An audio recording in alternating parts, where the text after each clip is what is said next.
পোন প্ৰথমবাৰৰ বাবে অসমৰ ইতিহাসত অনুষ্ঠিত হ'ল কাউন্সিল ফৰ টিচাৰ এডুকেশ্যন ফাউণ্ডেশ্যনৰ ৩৬ সংখ্যক আন্তৰ্জাতিক ভাৰ্চুৱেল সন্মিলনখন। যোৱা ১৯ আৰু ২০ ডিচেম্বৰত অনুষ্ঠিত হৈ যোৱা এই সন্মিলনখনৰ আয়োজনত কাৰিকৰী সহযোগী আছিল ক্ৰ'চিয়া টেকনলজি। আৰু এই সন্মিলনখনৰ বিষয়বস্তু আছিল ৰি-ইমাজিনিং লাৰ্ণিং এণ্ড বিয়ণ্ড। এই সন্মিলনখনৰ মুখ্য অতিথি হিচাপে ভাৰ্চুৱেলি উপস্থিত থাকে মুখ্যমন্ত্ৰী সৰ্বানন্দ সোণোৱাল।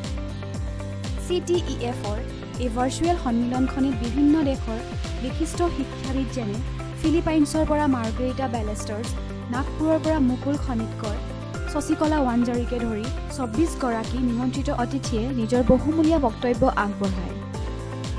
মেগা ভাৰ্চুৱেল সন্মিলনখনিত দ্বিতীয় দিনৰ মুখ্য অতিথি হিচাপে কেন্দ্ৰীয় যুৱ কল্যাণ আৰু ক্ৰীড়া মন্ত্ৰী কিৰেণ ৰিজিজুৱে নিজৰ বক্তব্য প্ৰদান কৰে।